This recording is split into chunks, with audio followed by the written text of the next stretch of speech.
ஆண்டவராகிய இயேசுவின் இனிய நாமம் மகிமைப்படுவதாக. ஆன்லைன் மூலமாக, யூடியூப் மூலமாக, ஃபேஸ்புக் மூலமாக பார்த்து கொண்டிருக்கிற உங்களையும் இன்று ஆண்டவர் ஆசீர்வதிப்பார். வெளியூர்களிலிருந்து பார்த்து கொண்டிருக்கிறவர்கள், குழுக்களாக பல இடங்களிலிருந்து பார்த்து கொண்டிருக்கிற உங்களையும் ஆண்டவர் ஆசீர்வதிப்பார். ஆண்டவருடைய பரிசுத்த நாமம் மகிமைப்படுவதாக. கடந்த நாட்களில் ஒரு ஐயாவுடைய வாழ்க்கையில் ஆண்டவர் அவருக்கு மரணப்படுக்கையில் இருந்து அவரை ரட்சித்து அவரை ஒரு சாட்சியாக இன்றைக்கு நம்முடைய மத்தியில் கொண்டு வந்திருக்கிறார். அவர் முன்னால் வந்து அவரை சாட்சி சொல்லும்படி அவங்க சிஸ்டர் வந்திருக்கிறாங்க. அவங்களும் வந்து அந்த சாட்சியை சொல்லும்படி அன்பாக கேட்கிறேன். ஆண்டவருடைய நாமம் மகிமைப்படுவதாக. ஆண்டவர் ஆத்துமாக்களை ரட்சிக்கிறவராக இருக்கிறார். தேவன் என்னையும் சாட்சியாக நிறுத்தினதுக்காய் ஸ்தோத்திரம். நான் மட்டும்தான் அந்த குடும்பத்தில் ரட்சிக்கப்பட்டு இருக்கேன். எங்கள் வீட்டில் நாங்கள்லாம் விக்கிரக ஆராதனையில் இருந்தவங்க. ஆனால் தேவன் என்னை இப்போ ஒரு 10-12 வருஷமாக நான் ரட்சிக்கப்பட்டிருக்கேன். போன நாளையில் இதே தேதியில் என் தம்பிக்கு ரொம்ப உடம்பு சரியில்லை, கணையம் வீங்கி போய் பழைக்க மாட்டான், செத்துருவான், நீங்கள் கொண்டு போகாதீங்க அப்படின்னு தான் சொன்னாங்க. இல்லை பரவாயில்லன்னு சொல்லி நான் காவேரிக்கு கொண்டு போனோம். அப்போ அம்மா அந்த நேரத்தில் எனக்கு ஃபோன் பண்ணாங்க. 2 வாட்டி அம்மா எனக்கு இருக்கிறதே ஒரே தம்பி தாம்மா, அந்த தம்பி நல்லா இருக்கணும், ஜெபம் பண்ணிக்கங்கம்மா அப்படின்னேன். அதே போல் அம்மா ஜெபம் பண்ணிக்கிட்டாங்க. மறுபடியும் திரும்ப எனக்கு ஃபோன் பண்ணி எப்படி இருக்குது என்னன்னு கேட்டாங்க. அதை திரும்பவும் ஜெபம் பண்ணாங்க. அப்போ எனக்கும் ஆண்டவர் ஒரு வாக்கு தத்தம் கொடுத்தார். உனக்காக யாவையும் செய்து முடிப்பேன்னு எனக்கு ஒரு வாக்கு தத்தம் கொடுத்தாரு. அந்த வாக்கு தத்தத்தின்படி இதை பாருங்க, பக்கத்தில் நிற்கிறான். இன்னைக்கு ஜீவனோடு அந்த இடத்துல கொண்டு வந்து நிறுத்தியிருக்கார். அதுக்காக கோடி கோடி நன்றி தேவனுக்கு செலுத்துக்கிறேன். ஆண்டவர் ஆசீர்வதிப்பார். ஆமென். மரணப்படுக்கையில் இருந்த சகோதரனுக்காக ஊக்கமாக ஜெபம் பண்ணாங்க. ஆண்டவர் அவரை விடுதலையாக்கி இன்றைக்கி அவருக்கு நல்ல தெளிவை கொடுத்து ஆண்டவரை ஏற்றுக்கொண்டு அவர் தான் ஜீவனுள்ள தெய்வம் என்று அவர் அங்கீகரித்து இன்றைக்கு ஆண்டவருக்கு ஒப்பு கொடுத்திருக்கிறார். எவ்வளவு சந்தோஷமான மகிழ்ச்சியான ஒரு காரியம். ஒரு ஆத்மா ரட்சிக்கப்பட்டால் அது முழு உலகத்துக்கும், முழு உலகத்தை விட அதிக விலையேற பெற்றது ஒரு ஆத்ம ரட்சிப்பு. ஆண்டவர் இப்படி இன்றைக்கும் ஆத்மாக்களை ரட்சிக்கிறார், சுகமாக்குகிறார். பயங்கரமான மரண இருளின் பள்ளத்தாக்கில் நடந்தபோது ஆண்டவர் அவரை விடுதலையாக்கி கொண்டு வந்தார். அப்படி அநேகரை இன்றைக்கு விடுதலையாக்குவார். இயேசு உன்னை முற்று முடிய ரட்சிக்க வல்லமை உடையவர்.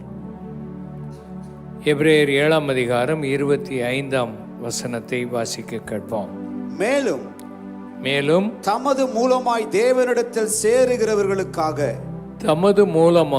தேவனிடத்தில் சேருகிறவர்களுக்காக வேண்டுதல் செய்யும்படிக்கு அவர் எப்பொழுதும் உயிரோடு இருக்கிறவர் ஆகையால் அவர்களை முற்றும் முடிய ரட்சிக்க வல்லவராய் இருக்கிறார். இயேசு கிறிஸ்துவின் மூலமாய் தேவனிடத்தில் சேருகிறவர்களுக்காக வேண்டுதல் செய்யும்படி எப்பொழுதும் உயிரோடு இருக்கிறபடியால் இயேசு கிறிஸ்து எப்பொழுதும் உயிரோடு கூட இருக்கிறார். எதற்காக அவர் உயிரோடு இருக்கிறார்? அவர் நம்மை ரட்சிப்பதற்காக, எப்பொழுதும் நமக்காக வேண்டுதல் செய்ய, நமக்காக ஒருவர் வேண்டுதல் செய்ய அவர் எப்பொழுதும் உயிரோடு இருக்கிறார். அவர் எப்பொழுதும் உன் சோர்வுகளை மாற்றுவார், உன் வேதனைகளை எல்லாம் மாற்றுவார். ஏன்? அவர் உயிரோடு கூட இருக்கிறார். அவர் செத்த தெய்வம் அல்ல, அவர் உயிரோடு இருக்கிற ஒரு தெய்வம். அவர் ஒரு நல்ல தெய்வம். அவர் உன் ஜெபத்தை கேட்கிற தெய்வம். அவர் உன்னை முற்றுமுடிய ரட்சிக்க வல்லமை உடையவர். அறகுறையா உன்னை சுகமாக்குறவர் அல்ல, அறகுறையா உன்னை ரட்சிக்கிறவர் அல்ல, முற்றிலும் உன்னை ரட்சிக்க வல்லமையுடைய ஒரு தெய்வம். வியட்நாமில் ஒரு கேம்பில் ஒரு கம்யூனிச கொள்கை உடையவர்கள் அந்த நாட்டை பிடித்து அங்குள்ள ஊழியம் செய்கிற ஒரு பாஸ்டரை பிடித்து அவரை கொண்டு இந்த கேம்பில் வேலை செய்ய வச்சுட்டாங்க. 2.5 வருஷம். அவர் கையில் பைபிள் இல்லை, அவருக்கு ஒருத்தரும் உதவி செய்ய இல்லை. 2.5 வருஷமாக அவருக்கு கொடுக்கப்பட்ட வேலை என்ன வேலைன்னா, அங்கே இருக்கிற போர்ச்சேவர்கள் போகிற அந்த பாத்ரூம் எல்லாம் கழுவணும். அந்த அசுத்தமானதெல்லாம் எடுத்து வெளியே கொண்டு கொட்டணும். அந்த வேலையை கொடுத்துட்டாங்க. 2.5 வருஷமாக அவருக்கு ஒரு பைபிள் கிடையாது, ஜெபம் பண்ண முடியாது, யாரும் அவர்கிட்ட பேசக்கூடாது. அந்த மாதிரி ஒரு இக்கட்டான ஒரு நிலையில் அவர் இருந்தார். அப்போ ஒரு நாள் 2.5 வருஷத்துக்கு பிறகு ஆண்டவர்கிட்ட கண்ணை மூடி ஜெபம் பண்ணுறார். ஆண்டவரே, என் கூட நீங்கள் பேச மாட்டீங்களா? ஒருத்தரும் பேசலை, ஒருத்தரும் என் கூட பேசுகிறதுக்கு விட மாட்டேங்காங்க, நீர் என் கூட பேச மாட்டீரா அப்படின்னு ஆண்டவர்கிட்ட ஜெபம் பண்ண போது அவர் அந்த அசுத்தத்தெல்லாம் எடுத்து வெளியே கொட்டிக்கிட்டு இருக்கிறார். அசுத்தம், நாத்தம். அதில் ஒரு பேப்பர் இருந்திருக்கு. அந்த பேப்பரை பார்க்குறார். அந்த பேப்பரை எடுத்து கழுவி துடைக்கிறார். துடைச்சி பார்த்தா அதில் அந்த கடவுள் இல்லைன்னு சொல்கிறவன் பைபிளை எடுத்து கிழிச்சு துடைச்சி போடுற வேலையை வச்சிருக்கிறான். அந்த பேப்பர் அங்கே கிடந்திருக்குது. அந்த பேப்பரை எடுத்து அவர் படித்தா ரோமர் 8ஆம் அதிகாரம் அதில் இருந்திருக்கு. அந்த ரோமர் 8ஆம் அதிகாரத்தை அவர் படிக்கும்போது, கிறிஸ்துவின் அன்பை விட்டு நம்மை பிரிப்பவன் யார்? உபத்திரவமா, வியாகுலமா, துன்பமா, பசியா, நிர்வாணமா, நாசமோசமா, பட்டயமா, இவை எல்லாவற்றிலேயும் நாம் நம்மில் அன்பு கூறுகிறவராலே முற்றும் ஜெயம் கொள்ளுகிறவராயிருப்போம். பயங்கரமான சூழ்நிலையிலும் இக்கட்டான நிலையிலும் ஜீவனுள்ள தேவன் எப்படியும் பேச வல்லமை உடையவர்.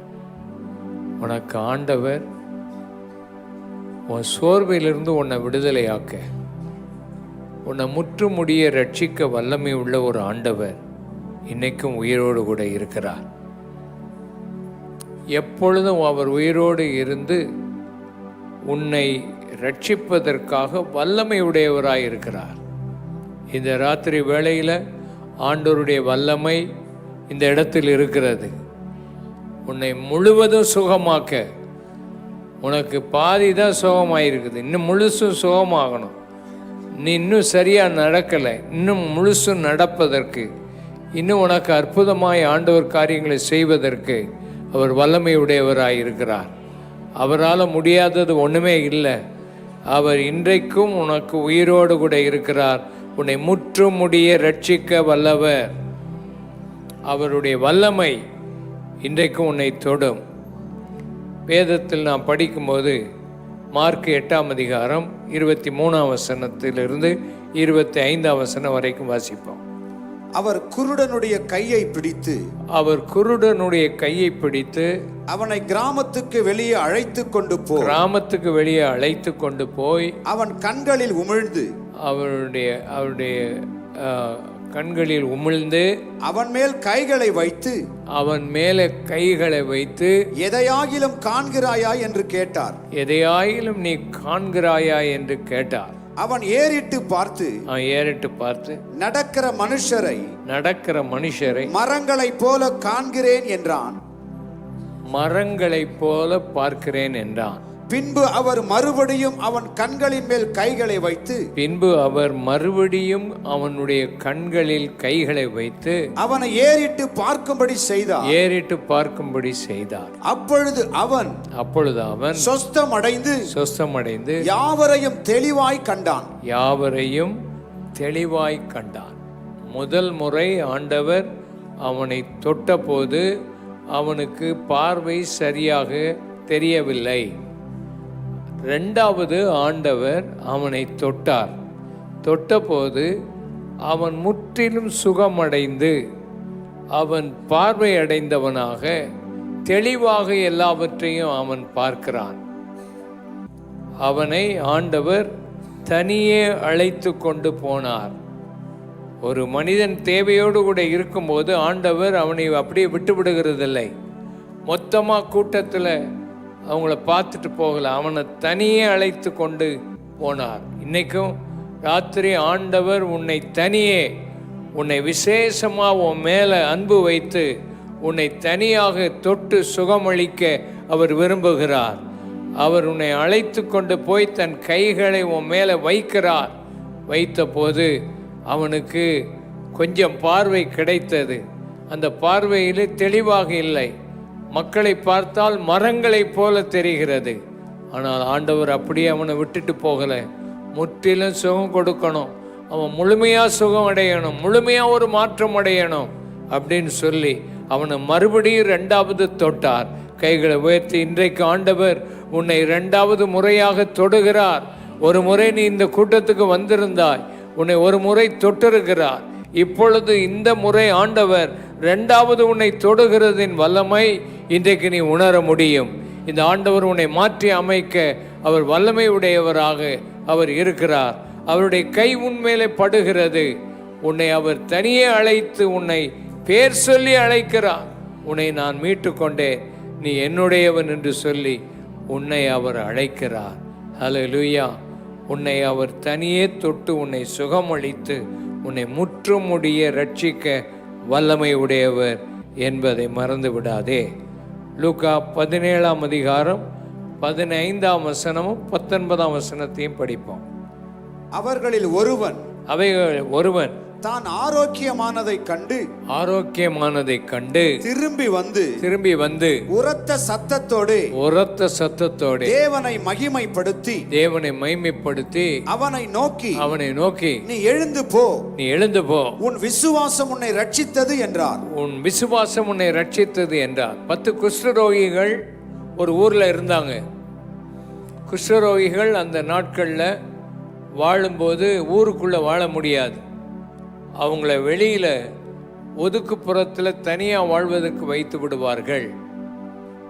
அந்த குஷ்டரோகிகள் 10 பேர் எப்படியோ இயேசு அந்த பக்கம் வருகிறார் என்று கேள்விப்பட்டார்கள். இயேசு கிறிஸ்து ஏற்கனவே ஒரு குஷ்டரோகியை தொட்டு சுகமளித்தார். அவர்கள் ஒருவேளை அவன் இந்த கூட்டத்தில் இருந்தானோ இல்லையோ தெரியாது.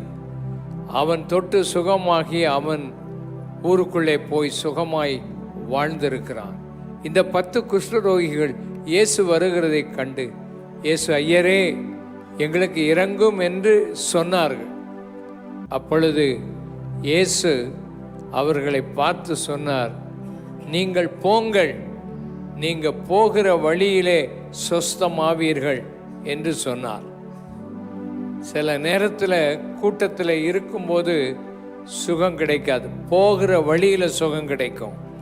உன் வீட்டுக்குள்ளே இருக்கும்போது உனக்கு சுகம் கிடைக்கும். ஆண்டவருடைய வார்த்தையை நீ கேட்டு போகும்போது உனக்குள்ள விசுவாசம் இருந்தால் ஆண்டவர் உன்னை தொட்டு சுகமாக்குகிறது நீ காண முடியும். ஆண்டவரால் முடியாது ஒன்றுமே இல்லை. இந்த 10 குஷ்டரோகிகள் அவர்கள் சுகமடைந்தார்கள். அவர்கள் ஆண்டவர் சொன்னதை விசுவாசித்து போனார்கள். 10 பேர் அவங்க சுகமடைஞ்சிட்டாங்க. சுகமடைஞ்சா வீட்டுக்கு போயிருப்பாங்க. வீட்டில் அவங்க ஒய்ஃபு, அவங்க பிள்ளைகள், இல்லை பேர குழந்தைகள்லாம் இருந்திருப்பாங்க. போய் ஒரே சந்தோஷமாக இருந்திருக்கும். இவ்வளவு நாள் அந்த ஊருக்குள்ளேயே இல்லாமல் தனியாக ஒதுக்கப்பட்டவங்களாக இருந்தவங்க இப்போ இவங்களுக்கு அவங்க மேலே இருந்த அந்த வியாதி சுகமாகி இப்போ அவங்க ஊருக்குள்ளே போய் அந்த வீட்டுக்குள்ளே சந்தோஷமாக போயிட்டாங்க. ஆனால் ஒரே ஒரு குஷ்டரோகி ஒருத்தன் சுகமடைஞ்சிட்டான். சுகமடைஞ்சு அவன் வீட்டுக்கு போகலை. சுகமடைஞ்ச உடனே தனக்கு சுகம் கொடுத்த இந்த இயேசுவுக்கு நன்றியாக இருக்கணும், அவருக்கு ஒரு நன்றி சொல்லணும். மற்ற 9 பேரும் அவங்க வீட்டில் போய் அவங்க பாட்டுக்கு சுகமடைஞ்சு போயிட்டாங்க.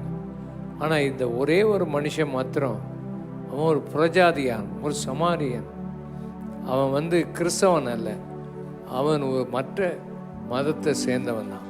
ஆனால் அவன் நன்றியாக இருக்கணும் அப்படின்னு சொல்லி நன்றி சொல்ல ஆண்டவரிடத்தில் வந்தான். அவன் வந்தபோது ஆண்டவர் அவனை பார்த்து சொன்னார். என்ன சொன்னார்? 19ஆம் வசனத்தை மறுபடியும் வாசிங்க. அவனை நோக்கி நீ எழுந்து போ, உன் விசுவாசம் உன்னை ரட்சித்தது என்றார். விசுவாசம் உன்னை ரட்சித்தது. அவன் குஷ்டரோகியா இருந்து அவன் எப்படி ஆண்டவரை தொழுது கொண்டான் தெரியுமா? முகங்குப்புற விழுந்து ஆண்டவரை மகிமைப்படுத்தினான். நேராக கூட நிற்கல. ஆண்டவரை பார்த்த உடனே முகங்குப்புற விழுந்து, ஆண்டவரே நீ என் வாழ்க்கையை நீர் ஆசீர்வதித்து என் வாழ்க்கையில் சுகம் கொடுத்தீரே என்று சொல்லி ஆண்டவர்கிட்ட பணிந்து முகங்குப்புற விழுந்த ஆண்டவர் சொன்னான், எழுந்து போ, உன் விசுவாசம் உன்னை ரட்சித்தது. அதனுடைய அர்த்தம் என்ன? மற்றவங்கள்லாம் இந்த குஷ்டரோகம் இருந்தால் மூக்கு போயிடும். முதல்ல மூக்கு என்னதாயிரும்? மூக்கு அரிச்சிடும். கை நகங்கள் கையெல்லாம் அரிச்சு கட்டையாயிரும். கால் நகங்கள், கால் இருக்கிற அந்த விரல்கள் எல்லாம் போயிடும். நகங்கள் விரல்கள் எல்லாம் மொட்டையாயிரும்.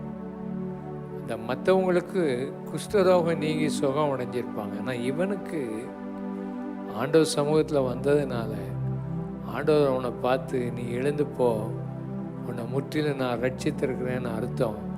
அவன் மூக்கு மொட்டையாக இருந்திருக்காது.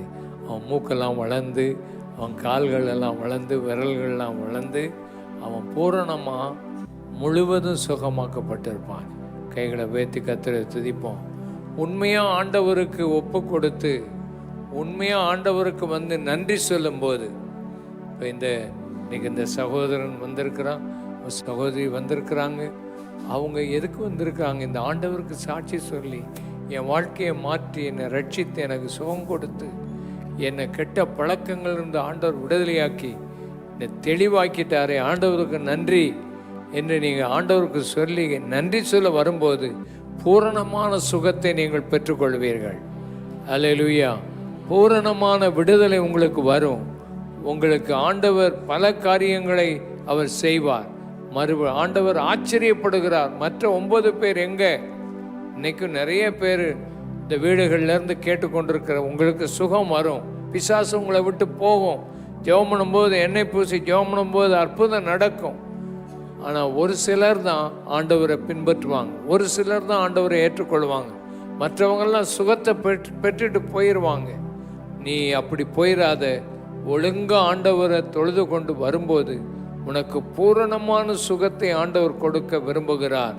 உனக்கு தொடர்ந்து ஆண்டவர் விடுதலை கொடுக்க அவர் வல்லமை உடையவராக இருக்கிறார். அவர் உன்னை முற்றுமுடிய ரட்சிக்க வல்லமை உடையவர்.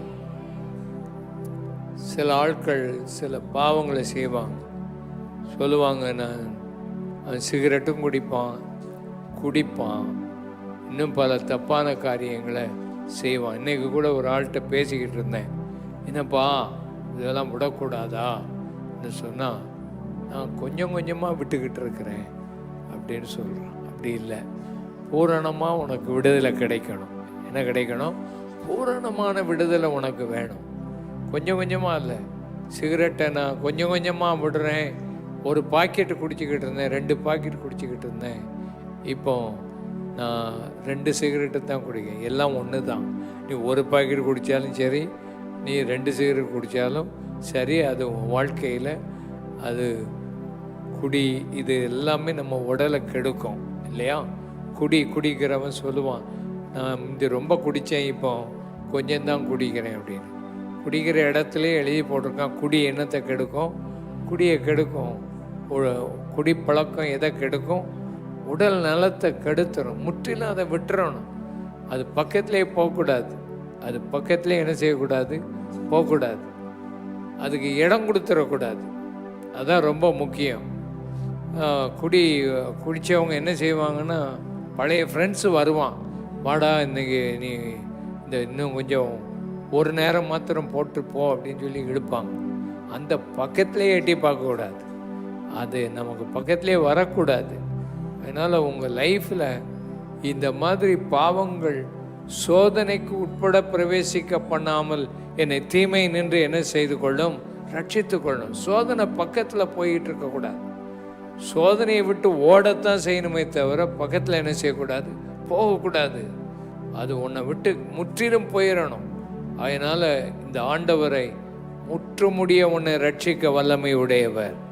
அதனால் உன் வாழ்க்கையில் ஆண்டவர் உனக்கு பூர்ணமான சுகத்தை கொடுக்க ஆண்டவர் வல்லமை உடையவர் என்பதை நாம் பார்க்கிறோம். லூக்கா 15:22 வாசிப்போம். லூக்கா 15:22. அப்பொழுது தகப்பன் தன் ஊழியக்காரரை நோக்கி நீங்கள் உயர்ந்த வஸ்திரத்தை கொண்டு வந்து இவனுக்கு உயர்ந்த வஸ்திரத்தை கொண்டு வந்து இவனுக்கு உடுத்தி இவன் கைக்கு மோதிரத்தையும் கால்களுக்கு பாதரட்சைகளையும் போடுங்கள். கீழே வாசிங்க. கொழுத்த கன்றை கொண்டு வந்து அடியுங்கள். நாம் புசித்து சந்தோஷமாயிருப்போம். ஏன்? கீழே வாசிங்க. என் குமாரனாகிய இவன் என்ன செய்தான்? மரித்தான், திரும்பவும் உயிர்த்தான், இப்ப திரும்பவும் உயிரோட இருக்கிறான். காணாமல் போனான், திரும்பவும் காணப்பட்டான் என்றார். அப்படியே அவர்கள் சந்தோஷப்படத் தொடங்கினார்கள். ஒரு கெட்ட குமாரன் இருக்கிறான். அவன் அப்பா வீட்டை விட்டு போயிட்டான். சொத்துக்களெல்லாம் அழிஞ்சு போயிட்டு, நண்பர்களெல்லாம் அவனை விட்டு ஓடிட்டாங்க. கடைசியில் பன்றி மேய்க்கிற வேலை தான் அவனுக்கு கிடைச்சிச்சு. பன்றிக்கு போடுற சாப்பாடு கூட அவனுக்கு கிடைக்கல. அப்போ அவன் மனம் திரும்பி தகப்பன் வீட்டுக்கு வர்றான். தகப்பனை விட்டுட்டு நான் போயிட்டேன், அவர் சொத்துக்களெல்லாம் நான் அழிச்சிட்டேன், இனிமே நான் வீட்டில் ஒரு வேலைக்காரனாக கூட இருக்கிறதுக்கு தகுதி இல்லைன்னு உணர்ந்து தகப்பன் வீட்டுக்கு வந்தான். தகப்பன் வீட்டுக்கு வந்தபோது தகப்பன் அவனை வேலைக்காரனாக வைக்கலை. தகப்பன் அவனை ஏண்டா என் சொத்தெல்லாம் அழிச்சிட்டியேன்னு சொல்லி அவனை விரட்டலை. அவனை பார்த்த உடனே சந்தோஷப்பட்டு அவன் முன்னால் இருந்த நிலைமையை விட அவனை அதிகமாக ஆசீர்வதித்தார். அல்லேலூயா. அவனுக்கு கையில் மோதிரம் போடுறான்னா அப்பாவுடைய அதிகாரத்தை கொடுக்குறார். அவனுக்கு புதிய பாதரட்சியை போடுறார், புதிய உடுப்பை கொண்டு வந்து போடுறார், அவனுக்கு நல்ல சாப்பாடை கொடுக்குறார். ஒருத்தனை ஆண்டவர் ரட்சிக்கிறார்னா அவனை அறகுறையா இல்லை, அவனை மிகவும் உயர்ந்தவனாக மாற்றுகிறார். அல்லேலூயா. உன் வாழ்க்கையில் நீ இழந்து போன எல்லாவற்றையும் நீ திரும்ப உனக்கு ஆண்டவர் கொடுப்பார். உன்னை மதிப்புள்ளவனாக மாற்றுவார், உன்னை உயர்த்துவார். அவர் உன்னை முற்றுமுடிய ரட்சிக்க வல்லமை உடையவராயிருப்பார். அந்த பன்றி மேய்க்கிற அந்த நாத்த சட்டையெல்லாம் எடுத்து தூர போட்டுட்டு அவனுக்கு ஒரு புது உடையை கொடுக்குறார் பாருங்க. அவனுக்கு பன்றி மேய்க்கிற அந்த தவிடு கூட அவனுக்கு கிடைக்கல. அவனுக்கு கொளுத்த கன்றை அவனுக்கு கொடுக்குறான். அவன் எல்லாத்தையும் இழந்து போயிட்டான். வீட்டில் மறுபடியும் அவனை உயர்த்துகிறது தான் ஆண்டவர். உன் வாழ்க்கையில் இந்த ஆண்டவரை ஏற்றுக்கொண்டு பார். உன் வாழ்க்கையை உயர்த்துவார், உன்னை ஆசீர்வதிப்பார். நீ இழந்து போன சந்தோஷம், நீ இழந்து போன சமாதானம், இழந்து போன மதிப்பு, இழந்து போன காரியங்களை மறுபடியும் அவர் உனக்கு கொடுத்து ஒரு திருப்தியான வாழ்க்கையை கொடுப்பார். இந்த இயேசுவை ஏற்றுக்கொள்ளாமல், அந்த பாவ மன்னிப்பை அடையாமல், ரட்சிப்பு இல்லாமல் உன் வாழ்க்கையில் வாழ்ந்து கொண்டிருந்தால் இன்னைக்கு ஆண்டவரை நீ ஏற்றுக்கொள். முதல்ல இயேசுவே என் பாவத்தை மன்னியும், என் பாவத்தை எனக்கு மன்னியும் என்று கேள். ரெண்டாவது, ஆண்டவரை என்னை சுகமாக்கும். ஆண்டவர் உன்னை நல்ல நிலைக்கு கொண்டு வருவதை நீ காண முடியும். உன்னை முந்திய விட மேன்மையான நிலையில் என் ஆண்டவர் உன்னை வைப்பார். உன்னை ஆண்டவர் ஆசீர்வதிப்பார். உன்னுடைய வீட்டில் உன்னை ஆண்டவர் உயர்த்துவார். கர்த்தர் நல்லவராக இருப்பார். உனக்கு சில நேரத்தில் போராட்டங்கள், பிரச்சனைகள் வந்தாலும் சோர்ந்து போகாத, பொறுமையோடு இரு. ஆண்டவர் உன்னை ஏற்ற காலத்தில் உயர்த்தி உன்னை ஆசீர்வதிக்கிறதை உன் கண்கள் காணும். ஆமேன். ஆண்டவர் உன்னை கைவிடவே மாட்டார்.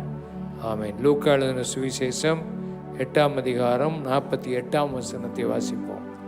அவர் அவளை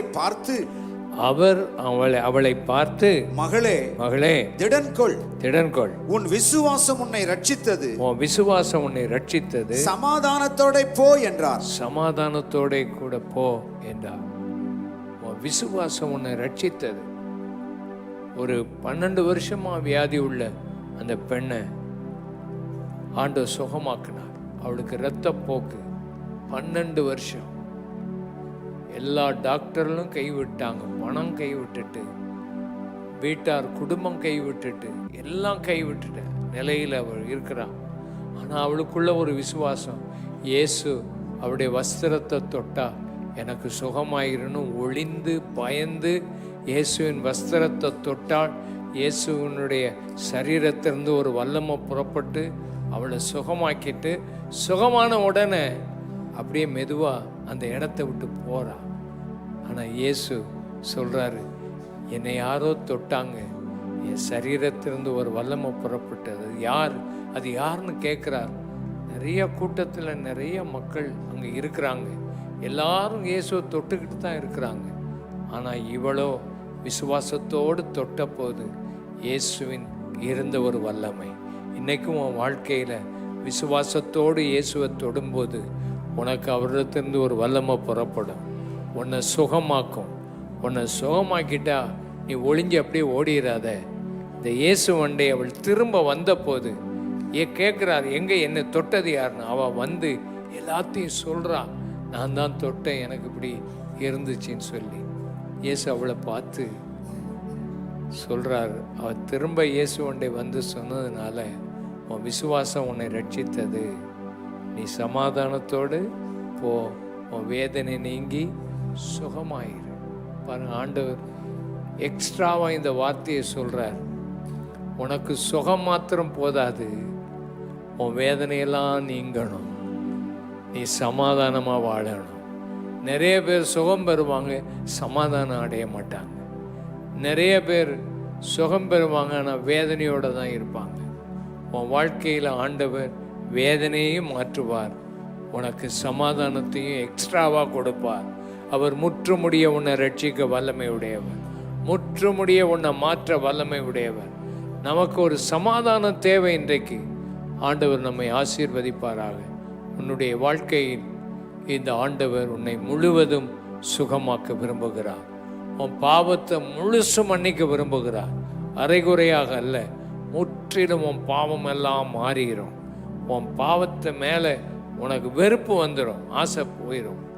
ஆண்டவர் மேலே அன்பும் ஆசையும் உனக்கு வரும். இந்த இயேசு அதை கொடுக்கத்தான் உன்னை கொண்டு வந்திருக்கிறார். கண்களை மூடி ஜெபம் பண்ணுவோம். கண்களை மூடி ஜெபம் பண்ணுவோம். ஆண்டவர் உனக்கு அற்புதம் செய்வார். ஆண்டவர் உனக்கு ஒரு வல்லமை கொடுப்பார். ஆண்டவர் உன் பாவத்தை மன்னிப்பார். வீடுகளிலிருந்தும் தூர இடத்திலிருந்தும் டிவி மூலமாக பார்த்து கொண்டிருக்கிறவர்கள், வீடுகளிலிருந்து குழுக்களாக புதுசாக இன்னைக்கு பார்த்து கொண்டிருக்கிற நீங்கள், உங்களை ஆண்டவர் முதலாவது பாவத்தை மன்னிப்பார். இயேசுவே என் பாவத்தை மன்னியும் என்று கேளுங்கள். முதலாவது, இயேசுவே என் பாவங்களை எனக்கு மன்னியும் என்று கேளுங்கள். ஆண்டவர் உங்களுக்கு அற்புதம் செய்வார். ரெண்டாவது, உங்கள் வியாதிகளெல்லாம் சுகமாகணும், முழுசும் சுகமாகணும். அறகுறைய அல்ல. ஆண்டவரே என்னை முழுசும் சுகமாக்கும், என்னை முற்றிலும் சுகமாக்கும், என்னை முற்றிலும் விடுதலையாக்கும் என்று கேளுங்கள். என் பாவம் எல்லாம் மன்னிக்கப்படட்டும், ஒரு பாவமும் எனக்குள்ளே இருக்கக்கூடாது. எனக்கு எல்லா பாவத்தையும் சுமந்திருக்கிறீர், எல்லா வேதனையும் சுமந்திருக்கிறீர். ஆண்டவரே இன்றைக்கு முற்றிலும் என்னை சுகமாக்கும்ப்பா. என்கிட்ட இருக்க தவறான குணங்கள் எல்லாம் மாறிடணும், என் வாழ்க்கையே மாறணும், ஆச்சரியமாக இருக்கணும். ஆண்டவரை அற்புதம் செய்யணும். ஆண்டவர் வல்லமை உடையவர், நல்லவர், நல்லவர், நல்லவர். ஐயா, என் பாவத்தை இயேசு மன்னிக்கணும், எனக்காக வேண்டிக் கொள்ளுங்கள் என்று கேட்கிறவர்கள், தூர இடத்திலிருந்து பார்த்து கொண்டிருக்கிற வீடுகளிலிருந்து பார்க்குறவங்களா இருந்தாலும், இங்கே இருக்கிறவங்களானாலும் சரி, இயேசு என் பாவத்தை மன்னிக்கணும் ஐயா, எனக்காக வேண்டிக்கொள்ளுன்னு சொல்கிறவங்க கை வைத்து காண்பீங்க. சீக்கிரம் எங்கே இருந்தாலும் தைரியமாக கை வைத்து காண்பீங்கள். ஆண்டவர் உங்களை ஆசீர்வதிப்பார். இயேசு என் பாவத்தை மன்னிக்கணும், எனக்காக வேண்டிக் கொள்ளுங்கள்னு சொல்கிறவங்க எல்லாம் கைகளை வைத்து காண்பீங்க. நல்ல கை வைத்து காண்பீங்க. ஆண்டவர் உங்களை ஆசீர்வதிப்பார். கை வைத்து நீங்கள் ஒரு நிமிஷம் எழுந்திருங்கள். ஆண்டவர் உங்களை ஆசீர்வதிப்பார். எழுந்திருங்கள். ஆண்டவர் உங்களோடு இருப்பார். உங்கள் கைகளில் எண்ணெய் பாட்டில் இருந்தால் அதை எடுத்துகிட்டு முன்னால் வாங்க. உங்களுக்காக ஜெபம் பண்ணுவோம். சீக்கிரமாக முன்னால் வாங்க, முன்னால் வாங்க, முன்னால் வாங்க, சீக்கிரமாக முன்னால் வாங்க. எழும்பி நிற்கிறவங்க முன்னால் வாங்க. வீடுகளிலே இருக்கிறவர்களும் எழுந்து நிலுங்கள். குழுக்களாக பார்த்து கொண்டிருக்கிற நீங்களும் எழுந்து நிலுங்கள். ஆண்டவர் உங்களை ஆசீர்வதிப்பார். இயேசு உங்கள் பாவங்களை எல்லாம் மன்னித்து உங்கள் வாழ்க்கையில் ஒரு பெரிய மாற்றத்தை தருவார். நான் சொல்கிற ஜெப வார்த்தையை சத்தமாக சொல்லுங்கள். ஆண்டவர் உங்களை ஆசீர்வதிப்பார். வீடுகள்லேயும் எழும்பி இருக்கிறவர்கள், பார்த்து கொண்டிருக்கிறவர்கள், கிராஸ் டிவியில் பார்த்து கொண்டிருக்கிறவர்கள், இயேசுவை ஏற்றுக்கொள்ளாமல் இருந்தால் உங்கள் வாழ்க்கையை ஒப்பு கொடுத்து இயேசுவுக்கு ஒப்பு கொடுத்து நீங்கள் வாழ்க்கையை ஆண்டவர் மாற்றி அமைப்பார். ஆண்டவர் உங்கள் வாழ்க்கையை மாற்றி அமைப்பார். ஹல்லேலூயா. நான் சொல்கிற இந்த ஜெப வார்த்தையை சத்தமாக சொல்லுங்கள். ஆண்டவர் உங்களுக்கு பெரிய காரியம் செய்வார். இந்த நான் சொல்கிற ஜெப வார்த்தையை சத்தமாக சொல்லுங்கள். அன்புள்ள இயேசுவே, என் பாவங்களை எனக்கு மன்னியும். என் பாவங்களை சிலுவையில் சுமந்து இரத்தம் சிந்தி பாவங்களை கழுவி இயேசுவே 3ஆம் நாளில் உயிரோடு எழும்பினீர். எப்பொழுதும் எனக்காக வேண்டுதல் செய்து முற்றுமுடிய ரட்சிக்க வல்லமையுடையவராயிருக்கிறீர். நீர் வல்லமையுள்ள ஒரு தேவன், உண்மையுள்ள ஒரு தேவன். என் உள்ளத்தில் வந்திருக்கிறீர். இயேசுவே, என்னை மாற்றியருளும். இனிமேல் நான் பாவங்களை செய்யாதபடி எனக்கு உதவி செய்யும். என் இருதயத்தை உம்முடைய ஆலயமாக மாற்றும். என்னை ஆசீர்வதியும். இயேசுவின் மூலம் ஜெபிக்கிறோம் அருமை பிதாவே, ஆமேன். முன்னாலே வந்திருக்கிறவர்கள், டிவியில் பார்த்து கொண்டிருக்கிறவர்கள், வீடுகளில் பார்த்து கொண்டிருக்கிற நீங்கள், இந்த இயேசுவை ஏற்றுக்கொண்ட நீங்கள் உங்கள் வாழ்க்கையில் அவரை உங்கள் இருதயத்தில் நீங்கள் வரும்படி கேட்டிருக்கிறீர்கள். உங்கள் இருதயத்தில் அவர் வந்திருக்கிறார். அவரை தொடர்ந்து அவர் அண்டை நீங்கள் ஜெபிக்கணும். வேத வசனம் வாசிக்கணும். ஒழுங்காக ஆண்டவருக்குள்ளே வளர்கிறதுக்கு நீங்கள் ஆலயத்துக்கு வரணும். ஆண்டவரை தொடர்ந்து நீங்கள் பிடித்து கொள்ளணும், விட்டுறக்கூடாது. வெறும் சுகத்துக்காக மாத்திரம் இல்லை, முழுசும் உங்களை ஆண்டவர் சுகமாக்குவார். முழுசும் உங்களை ரட்சிப்பார். உங்கள் வாழ்க்கையே மாறிடும். ஒரு பெரிய சமாதானம் உங்களுக்குள்ளே வரும். அதனால் நீங்கள் உங்கள் பக்கத்தில் இருக்கிற சின்ன குழுக்களுக்கு போகணும். அது போகலைன்னா கேளுங்க, ஊழியர்கள் உங்களுக்கு சொல்லுவாங்க. அந்த இடத்துக்கு போங்க. நீங்கள் வேறு எந்த இடத்துக்கும் போகாதவங்க, பக்கத்தில் நீங்கள் எங்கேயும் போக முடியாதவங்க, இந்த இடத்துல புதன்கிழமையில் ஒரு கூட்டம் நடக்குது. அந்த இடத்துக்கு நீங்கள் வரலாம். மற்ற பக்கங்களில் உங்களுக்கு குழுக்கள் இருந்தால் அங்கே போகலாம். அங்கே போக முடியல, வேலையிலேருந்து நேராக வரணும் அப்படின்னு தெரிஞ்சால் இந்த இடத்துல புதன்கிழமையில் உங்களுக்குன்னு விசேஷமாக கூட்டம் இருக்கும். வெள்ளிக்கிழமையும் இந்த இடத்துல கூட்டம் இருக்கும். ஆண்டவர் உங்களை ஆசீர்வதிப்பார். ஞாயிற்றுக்கிழமை காலையிலேருந்து சாயந்தரம் வரைக்கும் இந்த இடத்துல கூட்டம் நடக்கும். பெண்களுக்கு விசேஷமாக வெள்ளிக்கிழமை காலையில் 10:30 இந்த இடத்துல கூட்டம் இருக்குது. உங்களுக்காக ஜெபம் பண்ணுவாங்க. ஆண்டவர் உங்களை ஆசீர்வதிப்பாராக. நம்ம எல்லோரும் இப்பொழுது வியாதிகளுக்காக ஜெபம் பண்ண போகிறோம். எல்லோரும் எழும்பி நிற்போம். எல்லோரும் எழுந்து நின்று ஜெபம் பண்ணுவோம். ஆண்டவருடைய கரம் எல்லாரையும் தொடட்டும். ஆண்டவர் அற்புதம் செய்வார். எண்ணெய்க்காக நம்ம எல்லோரும் ஜெபம் பண்ணுவோம். எல்லாம் எண்ணெய் பாட்டில் கையில் வைத்துக்கொள்வோம். பரிசுத்த பிதாவே, எண்ணெய்க்காக நாங்கள் ஜெபம் பண்ணுறோம்ப்பா. விசுவாசத்தோடு இந்த எண்ணெயை போடும்போது ஆண்டவரே, நம்முடைய பிள்ளைகளுக்கு சுகம் உண்டாகட்டும், பலன் உண்டாகட்டும், வியாதிகள் நீங்கட்டும், அற்புதங்கள் நடக்கட்டும், நீண்ட நாட்களாக இருக்கிற வியாதிகள் எல்லாம் மாறி போகட்டும்.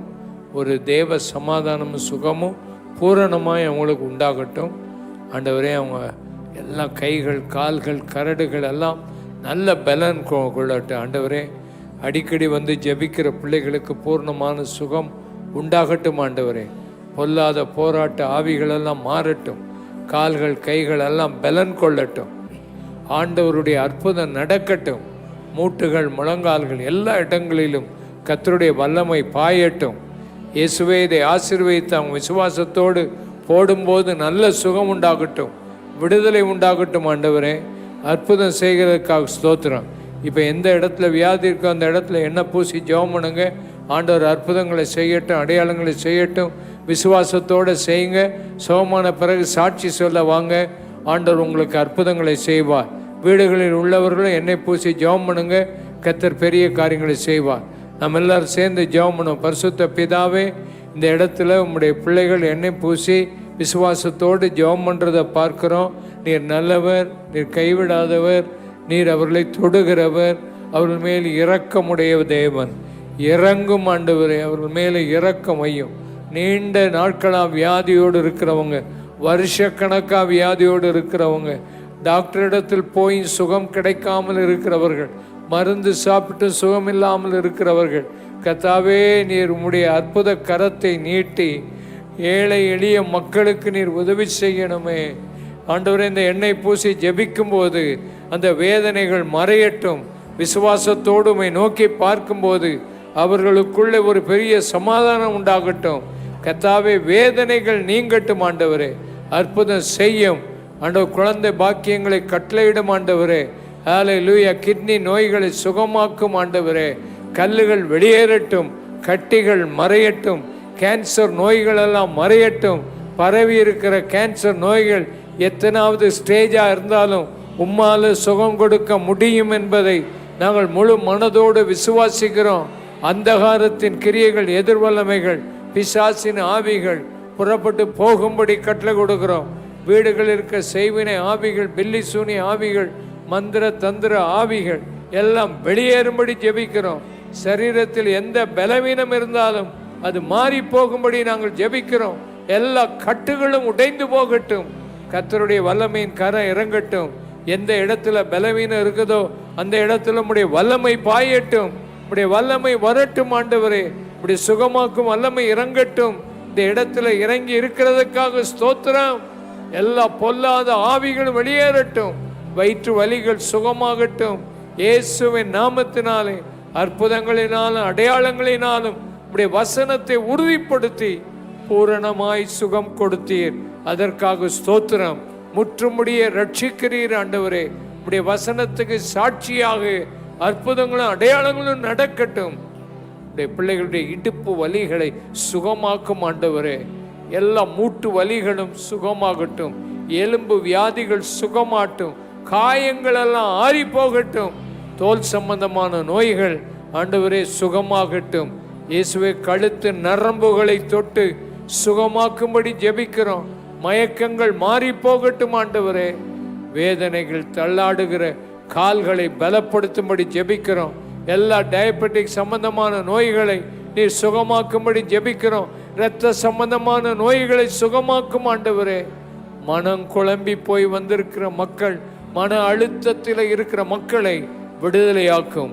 இன்றைக்கு வந்த ஒவ்வொரு மக்களையும் அவங்க குடும்பத்தில் இருக்கிற சண்டைகள், போராட்டங்கள் எல்லாம் மாறி போகட்டும். குழப்பங்கள் மாறி போகட்டும். ஒரு சமாதானத்தின் ஆவி உள்ளே பிரவேசிக்கட்டும். வீடுகளில் உள்ள ஒவ்வொருவரை தொடும்.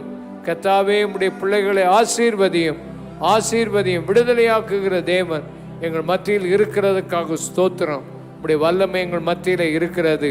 கல்லீரல் பிரச்சனை மாறட்டும். லிவர் ப்ராப்ளங்கள் மாறட்டும். நுரையீரல் பிரச்சனைகள் இப்பொழுது சுகமாகட்டும். ஆஸ்மா வியாதிகள் சுகமாகட்டும். மூல வியாதிகள் சுகமாகட்டும். இருதய வியாதிகள், வேதனைகள் சுகமாகட்டும். தலைவலிகள், ஜுரம், காய்ச்சல் இவைகளெல்லாம் வெளியேறட்டும் ஆண்டவரே. பயத்தின் ஆவியை எடுத்து போடும். எல்லா பலவீனத்தின் ஆவியை எடுத்து போட்டுள்ளும். சுகம் கொடுத்ததற்காக உமக்கு ஸ்தோத்திரம் ஆண்டவரை. ஜீரணிக்க முடியாமல் கஷ்டப்படுகிற பிள்ளைகள், வாந்தி பேதியினால் கஷ்டப்படுகிறவர்கள், பலவிதமான கர்த்தாவை டைஃபாய்டு வியாதியில் கஷ்டப்படுகிறவர்கள், மலேரியா வியாதியினால் கஷ்டப்படுகிற சுகமாக்கியர்களும் எந்த வைரஸ் வியாதிகளும் பக்கத்தில் வராதபடி காத்துக்கொள்ளும். ஒவ்வொருவரையும் தொட்டதற்காய் ஸ்தோத்திரம். எல்லா வேதனைகள் மாறினது. உமக்கு ஸ்தோத்திரம். எல்லாரும் கைகளை உயர்த்தி ஆண்டவர் சுகமாக்கினதற்காக, ஆண்டவர் உன்னை விடுதலையாக்கி இருக்கிறார். ஆண்டவர் உனக்கு அற்புதம் செய்திருக்கிறார். கர்த்தர் உனக்கு பெரிய காரியங்களை செய்திருக்கிறார். அவருடைய நாமம் மகிமைப்படுவதாக. ஸ்தோத்திரம் ஆண்டவரே. நம்முடைய பிள்ளைகளை தொட்டதற்காய் ஸ்தோத்திரம். நம்முடைய பிள்ளைகள் கைகள் கால்கள் கரடுகள் எல்லாம் பலன் கொண்டதற்காக ஸ்தோத்திரம். ஆண்டவருடைய கரம் இறங்கி வரட்டும். அற்புதங்கள் பிள்ளைகள் விசுவாசத்தோடு செய்யும்போது அற்புதங்கள் நடக்கிறதுக்காக ஸ்தோத்திரம். புதிய காரியங்களை செய்யும். உடைய நாமத்தை மகிமைப்படுத்தும்.